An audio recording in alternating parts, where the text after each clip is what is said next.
Hey everybody, this is herculespetix, founder, curator, docent, and gift shop employee of the herculespetix Academy of Comic Book Studies.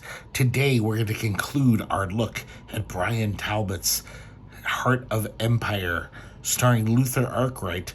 Today we're going to be looking at number 5 through 9, which concludes this 9-part miniseries that came out in the late 90s.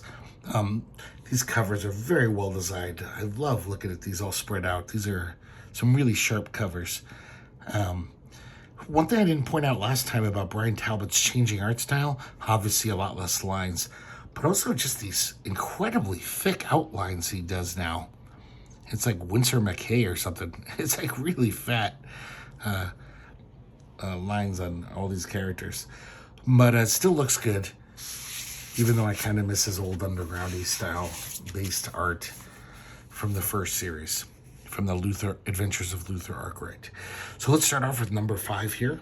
And like I said, sharp cover, really well designed.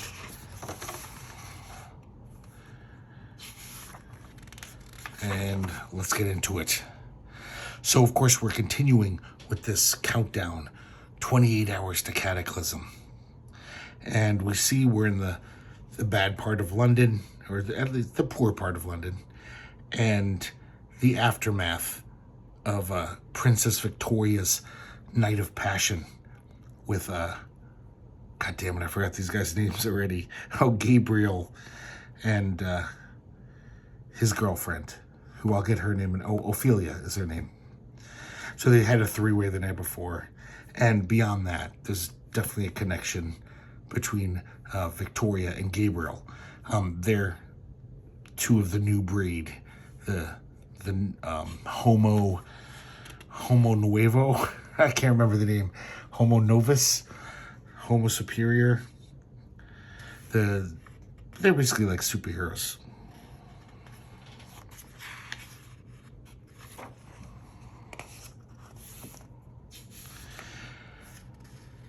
And they get in a little argument because, you know, she grew up a princess. She has this outlook on the world that she's of entitlement and not really having to care about the poor. And also her views on the empire of the British Empire are obviously skewed. She sees it as this good thing. She buys the whole bill of goods that, oh, this is a benevolent thing. We're civilizing these countries. That's what England used to say. You know, Rudyard Kipling's poetry and books would basically be saying England is, you know, conquering these lands for their own good. Of course, we all know that's not true. It was just murder and rapine and exploitating these other countries. So Gabriel grabs her head, and through the mind meld, he shows her what it's like, what colonial war is like. And just, it's a fucking massacre. You know, when he was a young man, he also believed in the empire and joined up to be in the army, the colonial army. And he saw firsthand that it is just disgusting. They were just going around other parts of the world, raping and murdering and extracting resources. And so she sees this, his vision. He also talks about how even back in England, the poor are left behind. And he says, look now upon your mother's subjects. And she breaks away. She can't accept the truth. She doesn't want to accept the truth. And she says, don't preach to me. You know, we're gonna turn England into a New Jerusalem. Or at least England is a New Jerusalem. We've done it. So it seems like they get over their argument, and she leaves, and they're still friends. We also see that shape that we've been seeing, this foreboding shape. Apparently, he's been doing non-figurative paintings, and that's what he saw in his subconscious.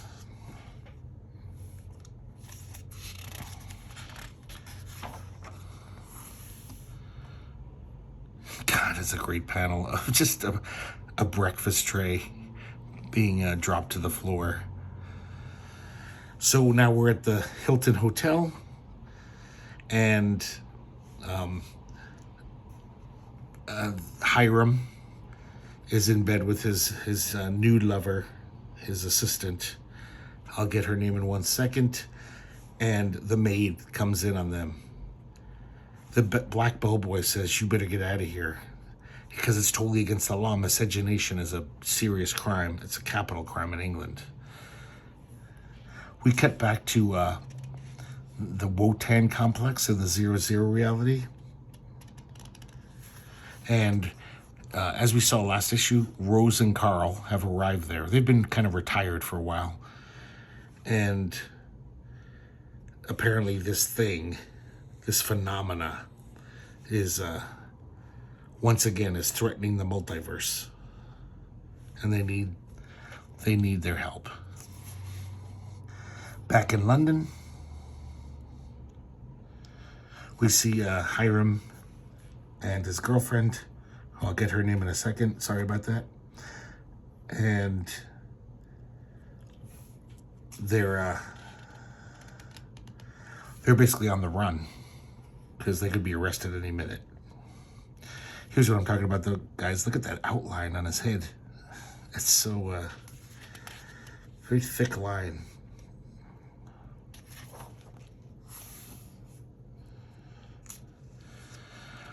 So, Hiram, Angela is her name.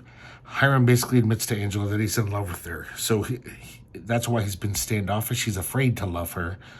There's an age gap, of course. He's been burned before. You know, all the reasons people have to be scared of being in love. And she just basically shuts him up with a big kiss on his mouth. And she's in love with him, too. And they're both pretty happy.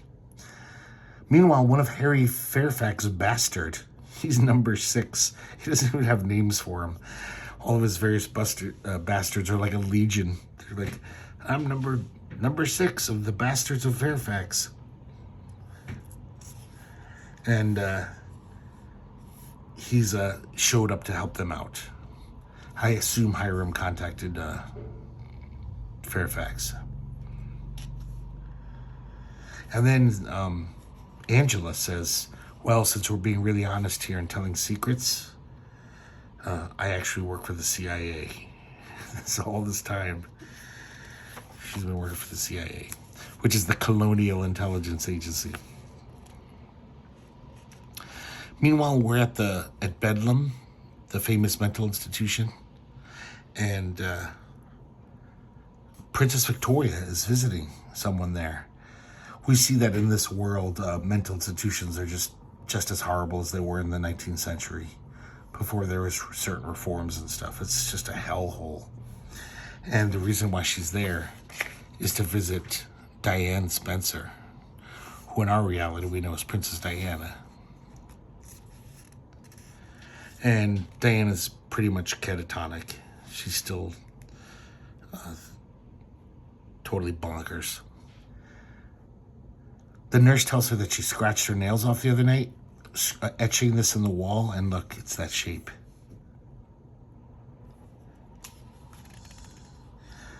She grabs Diane's face to try to get some information, you know, doing the mind meld, and she screams and drops her lantern.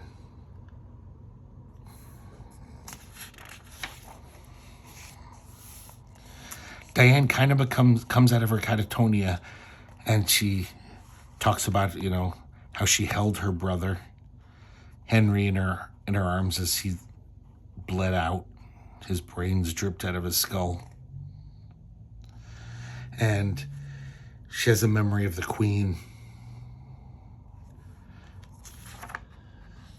And that's pretty much when she went crazy.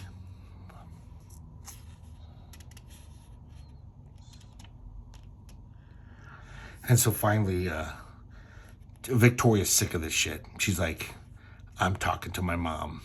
Because her mom always keeps her at arm's length. So she's going to demand an audience.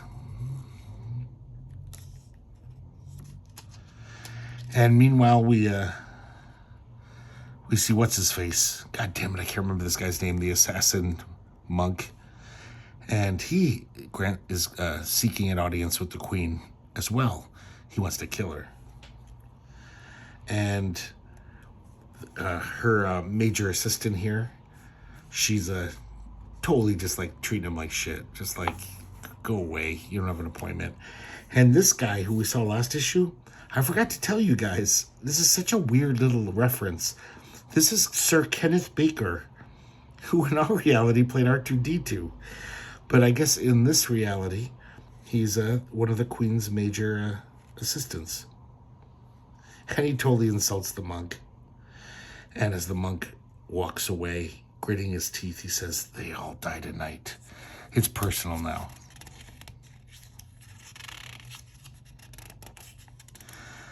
So the Queen meets with Cray, the Secret Service guy, and this other guy. He's also like kind of a SS agent type. And they're plotting their attack on the pro-democracy rally.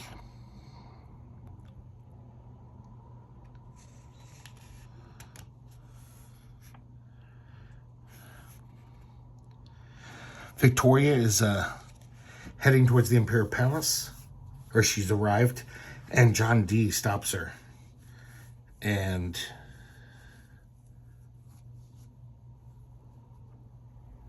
he's trying to get her attention about, he wants to do a tarot reading for her. Meanwhile, Victoria demands audience with her mother.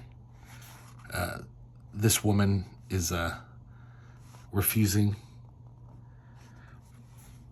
And so once again, she's rebuffed and she can't see her own mother and get the truth.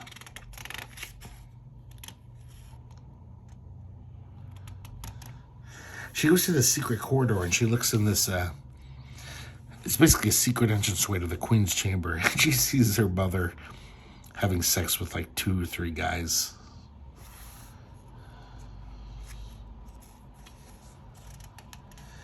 And she finds this, she's kind of wrecking this place. She's in a rage. And she finds this LSD here.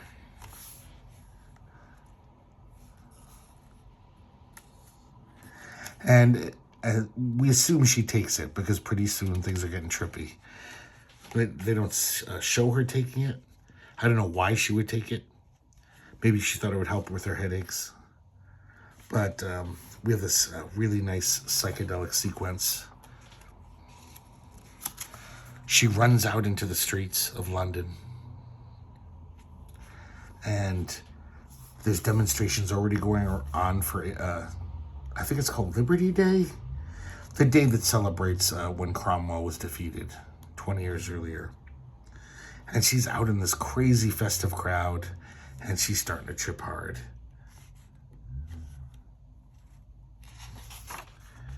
So here we get, things get a little more psychedelic. Panel borders are breaking down now.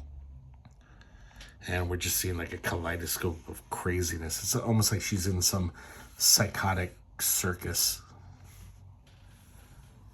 Wasn't that a Kiss album? Psycho Circus. We can see her, she's not having a good trip. Kind of looks like Dave Gibbons a lot, some of this art.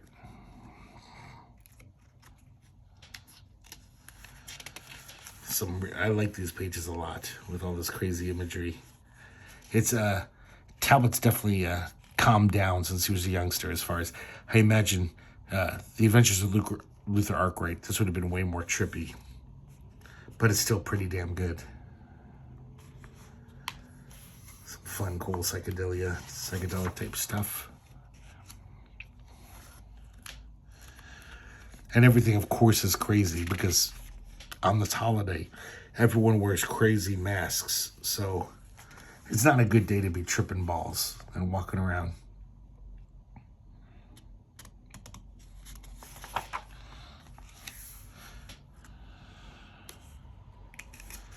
And all of a sudden, she sees a giant head of Rose Wild.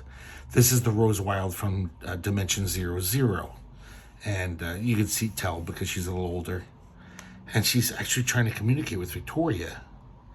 Now this, I'm not sure if this is a hallucination or if this is some kind of psychic thing Rose is trying to do. And then Victoria's surrounded by these, basically fascist skinheads.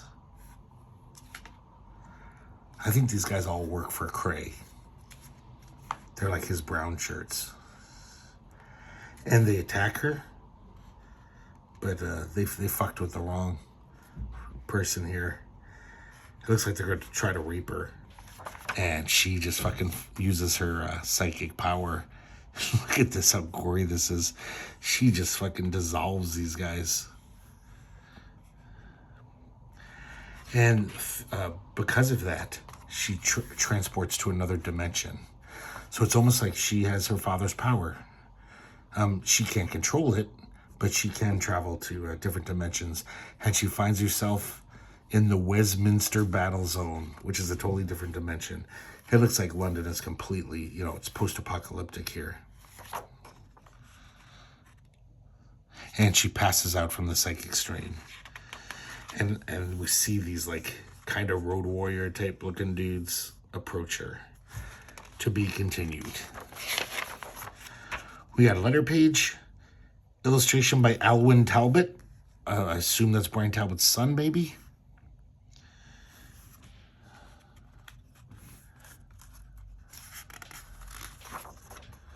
And look at this little bonus here. We have The Villanelle. A Villanelle written by Neil Gaiman and drawn by Dave McKeon. And this is very just pure poetry. I don't really quite understand it. I think it has something to do with Luther Arkwright. It's some kind of poetic homage to him. It looks nice. Dave McKeon doing his multimedia stuff. Just a great graphic designer. But I don't know what it's all about. And then we have another nice little interesting back cover by Brian Talbot. Now we get to number 6 here. And another sharp cover. The letter page starts on the inside front cover here and continues on the back. Title page and credits. So now we're 7 days to Cataclysm. And London is still celebrating its freedom from Cromwell. We see Hiram and Angela. They're still kind of keeping out of cover. Keeping out of sight. Because there's an APB on them for miscegenation. And she's telling him how she got into the CIA. And what she's doing there. I mean, she's basically keeping an eye on the English. The UCA is very worried about the British Empire. We keep seeing this guy who kind of looks like Albert Einstein with really bad skin. I don't know if you've noticed him in the first last episode. But we'll see more of him later.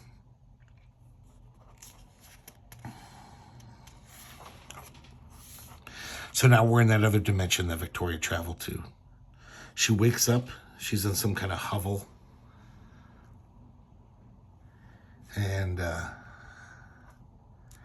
And she realizes for the first time in her life, she doesn't have pain.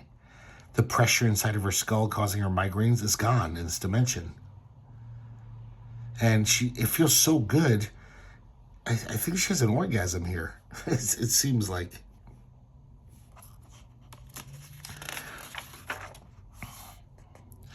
And she opens the window, and there's all these people looking at her naked body. So just like her father did in the previous series, she grabs a flag and is walking around checking things out. And she meets this dimension's Rose Wild. She's got white hair, she's a lot older, and she's manning she's womaning a soup kitchen, feeding the poor. And she says, hey, why don't you go talk to your father? He's over there. So she's just like, oh my God. So in this dimension, Luther's alive. And he shaved his head. Or maybe he's gone bald. but he looks very different. And he says, Victoria, and she slaps him. And then she falls into his arms and hugs him. Because she's angry with him for leaving her. You know, she's always resented the fact that he wasn't around.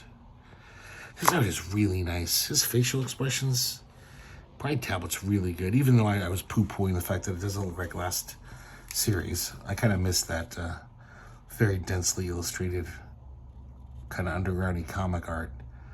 This is really nice. We're back to 0 dimension. I gotta be honest, guys, I don't really understand the conflict in this issue. There's some kind of, whatever, wiggly looking thing that's this phenomena, and it's a threat to all the dimensions. I don't quite understand why. I don't know. We also see in this, these later issues, Angus McKee is using more of his computer coloring, which usually he does too much, but I think in this series he does it just enough. There's some cool effects that he does a little later on that I think look pretty wicked. It's not like, sometimes he's overpowering with that shit.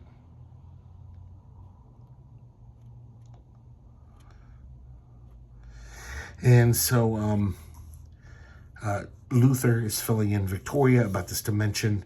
I guess this dimension, World War I, has just gone on forever. It never stopped. And that's why the world is in such a mess. The Rose in this dimension has no empathic link with her other selves, so it's a unique Rose.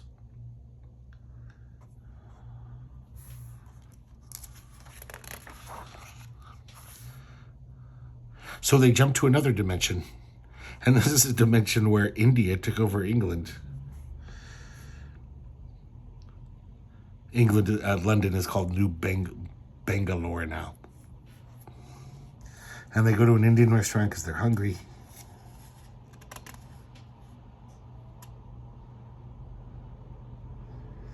And Luther tells her that, he senses the evil that's encroaching on the universe, the multiverse, so he has to become involved. So he says, please tell me everything. Meanwhile, back in the Queen Anne dimension, the police find the corpses that Victoria left behind of those skinheads. And Cray shows up. And he's just like, this doesn't look good. A little shout out to Vivienne Westwood. There's still a Vivienne Westwood in this reality, creating clothing, designing clothing. So they know that Victoria was there. He issues a command that Victoria is to be shot on sight.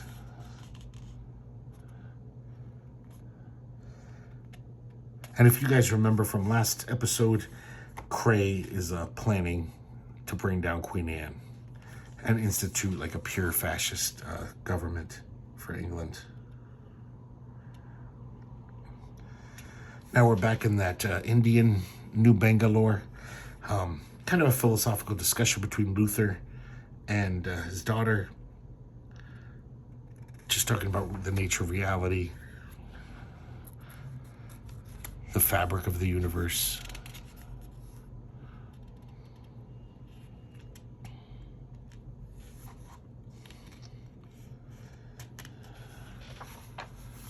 Kind of interesting. Talbot's a really good writer. I know I've said it before, but like this could be really boring and kind of stupid hippie shit. But he's some good writing. It's engaging.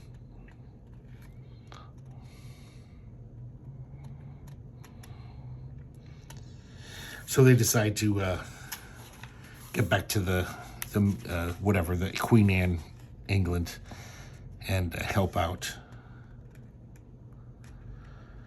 And that's what they do. In fact, first thing they do is show up at Harry Fairfax's mansion. Once again, this interesting coloring because it's by the fireplace. And Fairfax is basically like, how can I help you? I can barely take a shit. I'm like, I have so many ailments. So Luther lays hands on him. We saw in the last series that Luther can basically heal. And he does that to Harry. And Harry, it's like somebody shot him up with some joy juice. And he's running around and he's farting for the first time in months. He's so happy. He's like, I feel like $1 million. Let's get at him. But of course, before they can go, he's got to take a big shit because he's been constipated for years.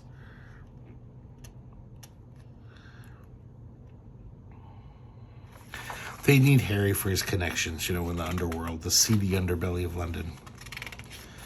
So now we see Hiram and Angela, and they see that guy again, who kind of looks like Einstein with a really bad skin.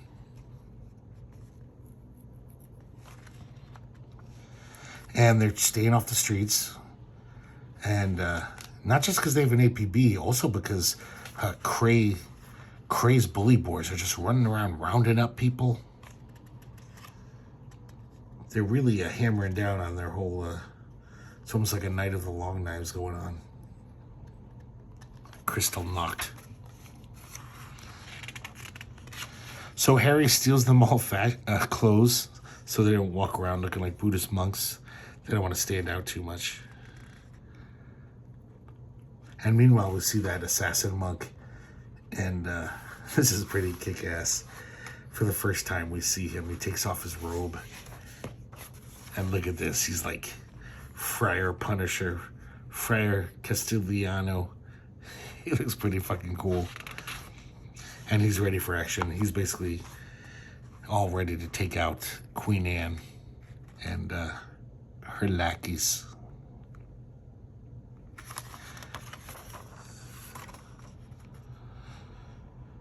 I don't know if there really is a Hogarth alley in London, or if this is an homage to William Hogarth, the artist. But it's in Alsatia, the bad part of town. So Harry is leading them, and I assume they're going to meet their connections. Here's a little fake ad for The Ballad of Luther Arkwright, written by Salman Rushdie, author of I Fancy You, Fatima. Music composed and arranged by Francis Aloysius Zappa, as sung in the universal acclaim by the man with the golden lips, Michael Jagger, MBE. And it has some of the lyrics. I love this alternate world shit. Number 7. Letter pages again, starting the inside front cover, continue on the back. And we see that guy. I'm sorry I can't remember his name, guys. Let's just call him the monk for now. And he's skulking about the palace, trying to get inside.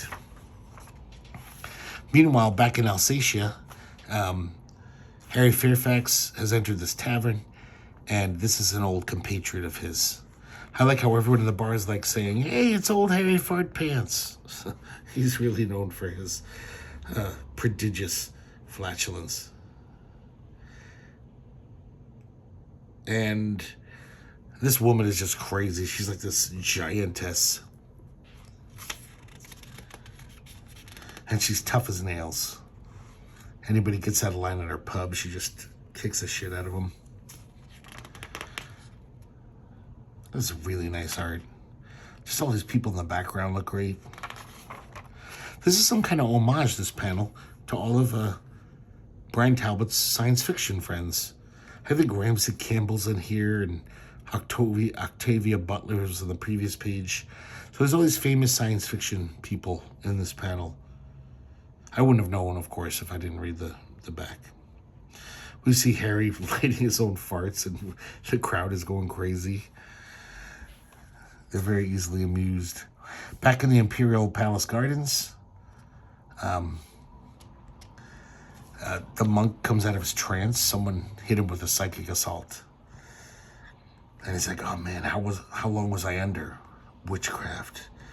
And so he steels himself and continues his mission. Man, look at the fucking outline on his head there. That's crazy. Now we see Victoria. She's meditating, getting ready for this battle, strengthening herself with psionic energy. Back in the Imperial Palace, We see Kenny Baker, Sir Kenneth Baker, and that woman who's the assistant. I don't know her name, sorry, but they're obviously lovers, or maybe they're even married. And they hear a noise during the night. Kenny Baker gets up to check out what's going on, and he sees the mad monk, and he's already killed like all the guards. And he's like, oh shit. So he throws his throwing knife at Kenny Baker, and he heads into the room to take care of his wife. Now we're in Scotland Yard. We see those two bastards, Cray and the other guy, and Stanley something. And it's kind of interesting that these guys, I don't know if it's implied or if I'm just reading into it, almost like they're kind of gay for each other, these guys. They can't admit it because it's not cool to be gay in this world. But they really seem to have this bond, a very close bond. It's nice that even two fascist bastards could fall in love. There's hope for us all. Back in the Imperial Palace, this monk, man, he's so great. He's totally like the Punisher. He's just taking on like 50 guards, and and he kicks his way into the Queen's chamber. Of course, once again, she's having another little orgy. And he blows away her lovers. And it looks like he blows away the Queen. But then the Queen kind of gets up, even though she's got giant holes taken out of her body. And she says, you just won't take no for an answer, will you, monk? So we realize that Queen Anne really has some hardcore witchcraft mojo going on. I don't know. They never really explained how. Maybe she's one of the homo nuevo, the superior human. But they don't really explain it. But she is like, almost like a demigod now. Back in Alsatia, the pro-democracy rally begins. Ophelia has made this giant Statue of Liberty. I guess she got an echo from our dimension. And all the poor people and the pro-democracy people start marching towards the center of the city. In the Rat's Castle, which is that tavern that giant ginger woman owns, we see Hiram and Ophelia.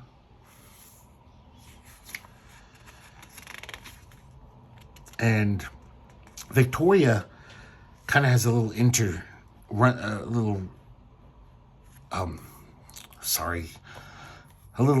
with Angela.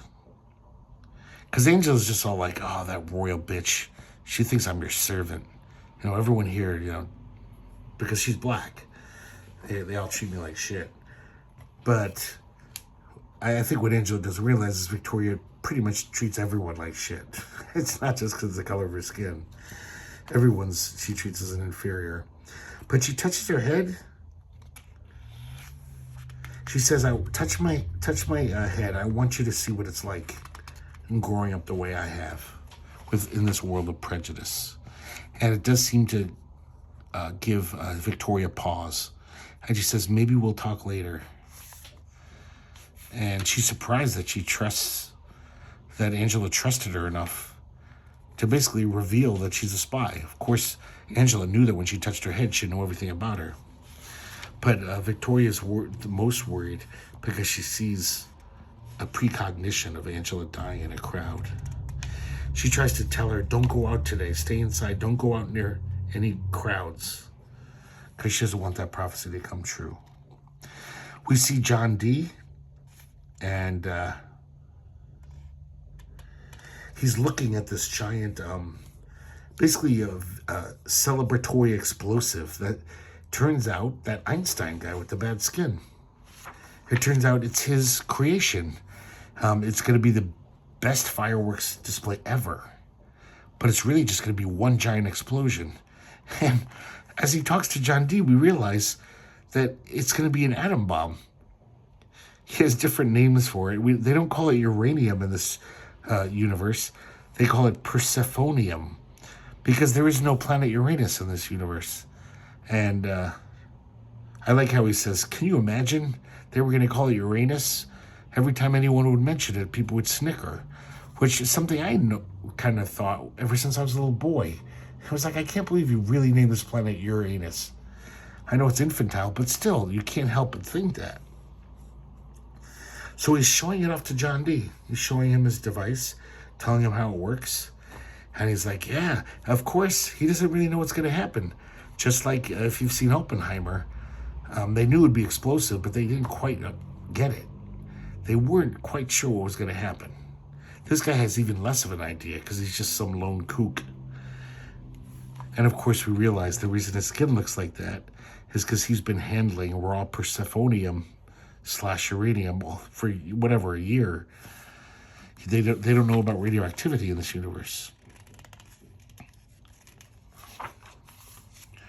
So back in the castle,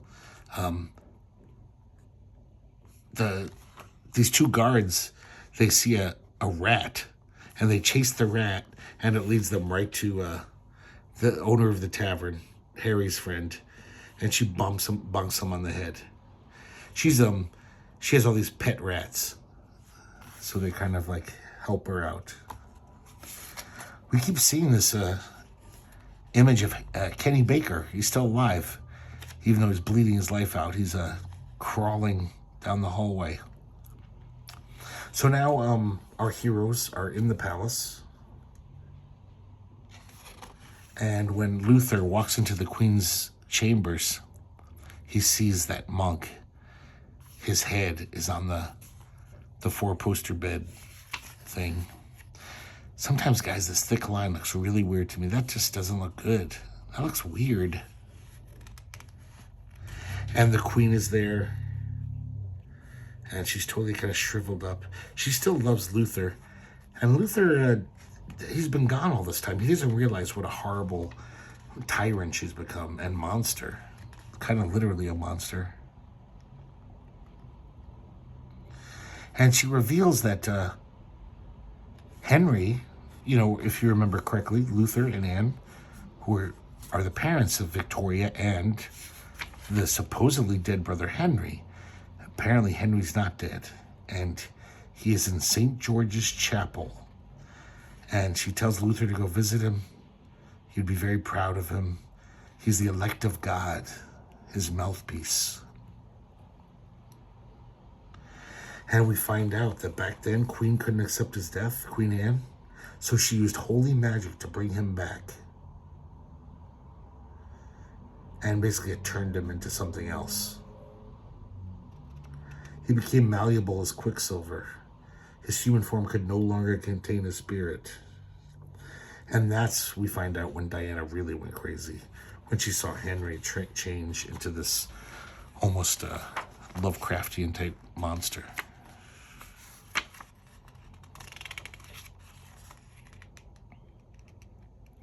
We also find out that's why she's been such a bad mother to Victoria, because she didn't even want to give Victoria attention. She didn't want Henry to get jealous, because basically Henry has the powers. He's like a god.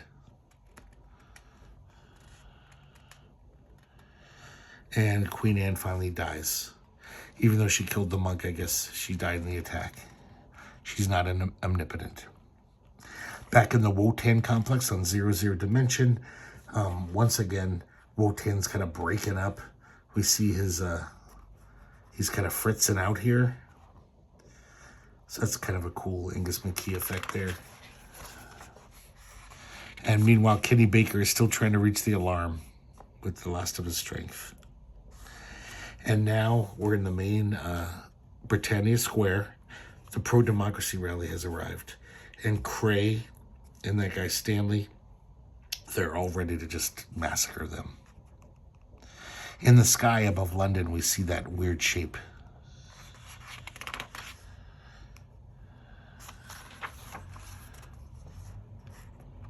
You know, the court artist, I can't remember his name, Hearst? Yeah, that's his name. They catch up to him, the heroes. And when Victoria touches his head, she sees all of his nasty thoughts he's had about her and basically betraying the Queen, because he's aligned with Cray and that Stanley guy. So that's when Victoria tells everyone else, she's like, they plan to massacre everyone in Britannia Square. We've got to go help him. So finally, Kenny Baker with his last bit of strength, because he's the last best hope.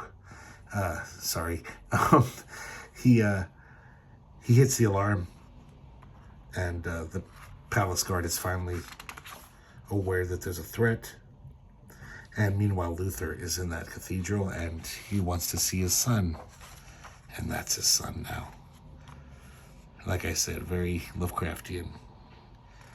And this will continue. Oh, this is great. I love this. Ali Sloper's Half Holiday. So it's a parody of the Ali Sloper comic. In our reality, I think it lasted from the 1880s to the 1920s or something. But it's still going on, even in 1999 in this England. And it's pretty funny stuff. I would love to see more of this funny Talbot stuff. And now we have chapter 8, the penultimate chapter. Another great cover. And these colors are just so vibrant.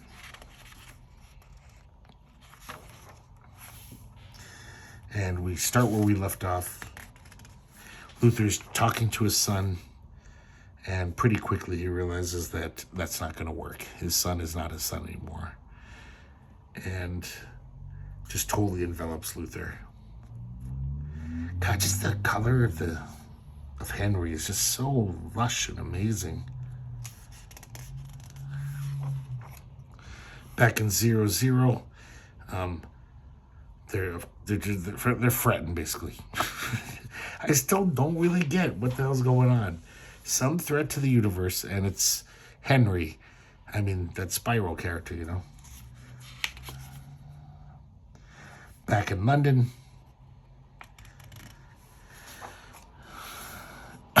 Sorry about that. And now we're back in the cathedral. Luther's using some of his psychic powers to try to free himself from Henry, but Henry's way too strong.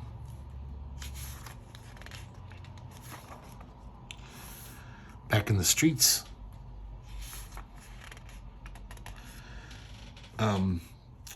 Hurst, the artist, tells Cray about how Luther Arkwright's back. So Cray loses his shit and just says, kill them all, attack. And they start shooting into the crowd. Oh, I'm sorry, this is the Royal Palace. I'll get to that in a second. The Royal Palace guards are shooting at our heroes, thinking that they killed the Queen. They don't know. They don't get it.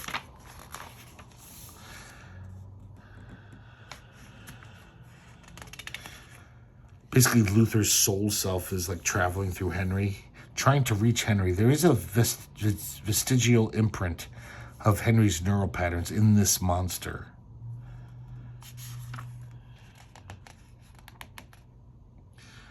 This really reminds me of like Rick Veitch stuff. And now we're in Britannia Square, and the cops are it's just bloody murder.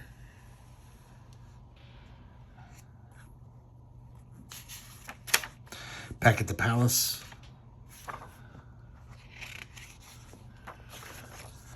And then we're in Hyde Park, where that giant atom bomb is going to be blown off. 12 minutes. To be on the safe side, this Albert Einstein character is just like, oh yeah, I had a quarter-mile, basically, safe zone, so nobody can get too close, because I'm not quite sure how strong this is going to be. Like, he has no idea. A quarter-mile, that's not going to help much when an atom bomb goes off.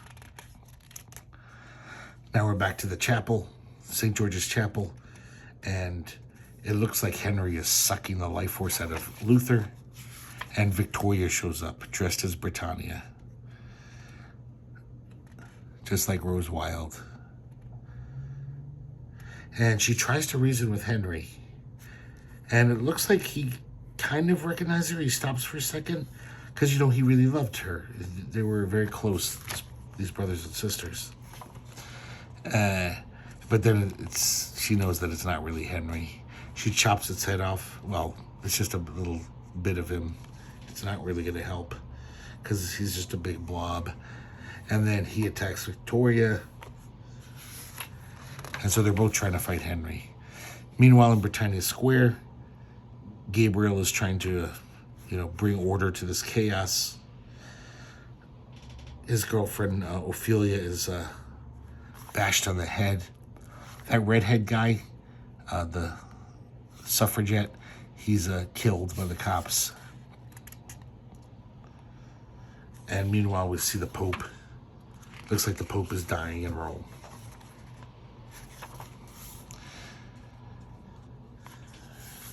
Some more stuff from the 0-0 dimension.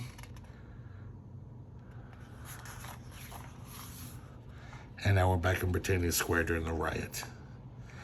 And Angela is shot by the police. Hiram wigs out.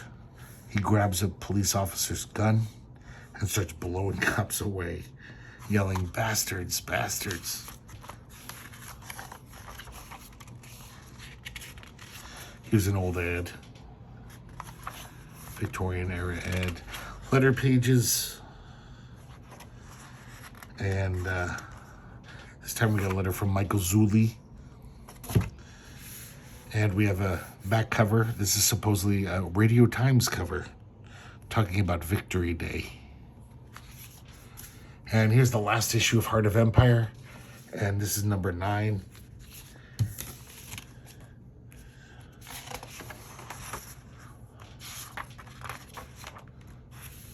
Man, look at that. Talbot can really slap down the ink when he wants to. So we're in Hyde Park at the Crystal Palace. And it looks like that big bomb's going to go off. 0-0 dimension. And we're back to Britannia Square. And it looks like Angela's not quite dead. She might be able to hold out. Back at the church, Victoria and her father, Luther, continue to fight this Cthulhu-like creature.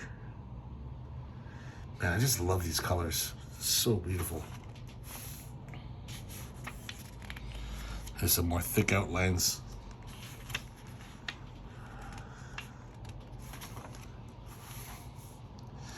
So they managed to keep the monster at bay for a little while, but they realize it's way too powerful. There's no way they're going to be able to defeat it. So they figure out that the only thing that could stop this thing is that atom bomb outside.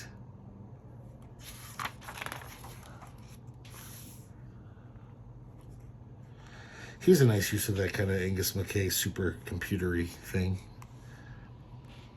It's warranted there.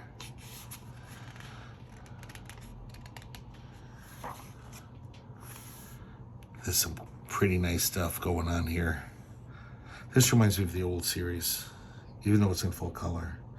Here's some more of that fancy Angus McKay computer coloring. I think it looks pretty groovy. Harry Fairfax shows up in the church. Henry attacks him.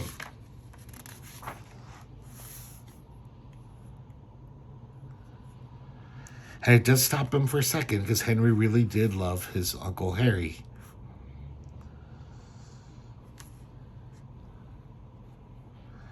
And then meanwhile, back in Bedlam, we see Diane Spencer.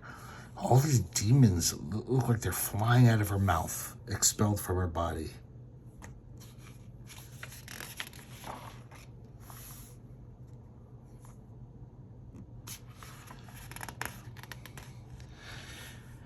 And basically everything's coming to a head. Now we're just getting into quick cuts in between all these scenes. There's some more of that. That's a cool panel.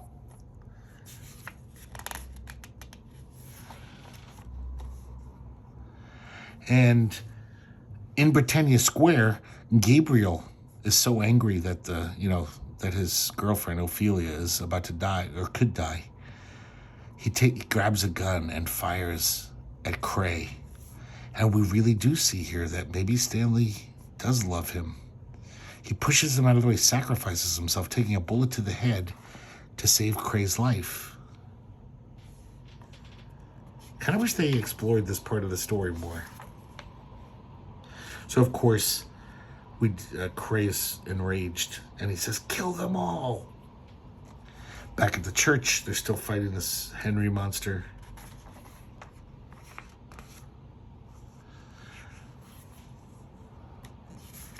And they've just got like a few seconds left. So what they do is, using their powers, they transport the monster. I didn't know they had this kind of power, but they do.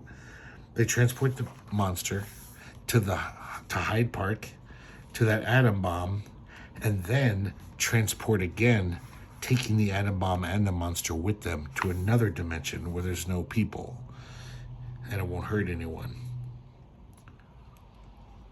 I like this little panel. There's all these great faces. Really interesting faces. And it works. The atom bomb goes off, killing Henry, the monster Henry. And now Victoria returns triumphantly to Britannica Square. She's the new queen now. The whole plot by Cray is exposed. The bad guys are all either killed or taken into custody.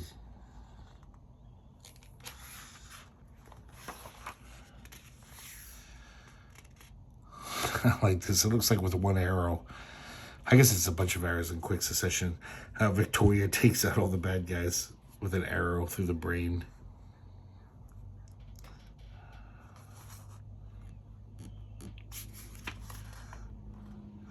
And now we have the aftermath. In Dimension 00, it looks like Rose Wild survived. She was going to sacrifice herself, if need be, to stop this threat. But apparently she made it. We see that Angela's still alive. And so is Ophelia.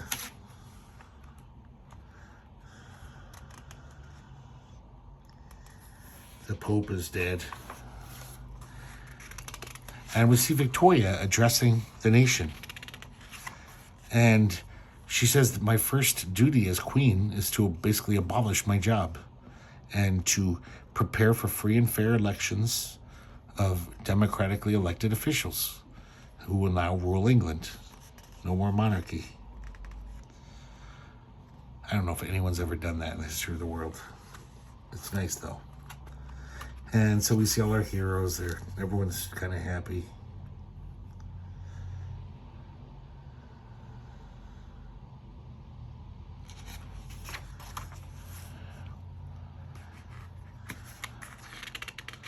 And Victoria and Diane is now cured of her insanity. I guess when all those demons flew out of her mouth, they cured her. And they plan on traveling the world. Victoria's never been outside of London. Her mother would never let her. So they just plan on traveling around and discovering things. And Luther basically decides to just continue traveling through the dimensions.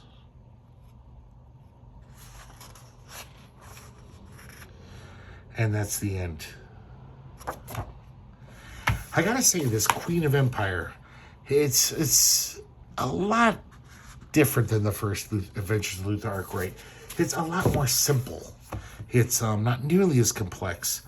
It seems like the Adventures of Luther Arkwright, the first series, has so much more complexity to it, kind of adultness to it. This one just seems kind of like an adventure story, where, I mean, technically the first series was just an adventure story, but with all these layers in it. And this definitely has some interesting stuff. This is not Secret Wars 3 or anything, but this one seems a lot more just a linear, kind of action-packed story of stopping the end of the universe with some cool asides and detours. But it definitely doesn't seem as satisfying to me as the first one. Even though the first one, even when it delved into, like, the stream of consciousness stuff, it was a little confusing, a little maybe pretentious, you could say. It just seemed a lot more interesting, that first series, compared to this. Having said that, this is still a really damn good comic. I'm just comparing this to one of the best graphic novels ever, the first series. So I definitely recommend this highly. This is a great comic. I mean, just such beautiful art, great writing, a lot of cool concepts. It's just not as mind-warping as that first series was. That first series really seemed like Brian Talbot was hitting for the fences, just in every aspect, talking about psychedelic drugs and weird mysticism and just everything. He was really, you could tell it was the work of a young man who was more intellectually curious. And this does seem like the work of a middle-aged man who is perfectly content to tell a rousing adventure story. But, of course, it's a lot more than that. Like I said, it's not that simple. There's definitely some interesting stuff in here. But, yeah, that's how I feel about these two series in comparison to each other. I don't know if I mentioned this last time, but there is actually a third Luther Arkwright graphic novel. It just came out maybe a year or two, and I believe it's called The Legend of Luther Arkwright. And hopefully, whenever I get that, if I do get it, I will show it off to you. But in the meantime, this is the only Luther Arkwright I have, and so this is all I'm going to be showing off. So I hope you guys enjoyed looking at all these Luther Arkwrights. First time we ever did a 4-part series. I hope it wasn't too tedious. But I just was so excited to read these again. I had such a great time this week rereading these. And like I said, even this Heart of Empire, I thoroughly enjoyed. Just, I wasn't as impressed with it as the first one. Hope you guys liked it, and I hope to see you next time here at the herculespetix Academy of Comic Book Studies.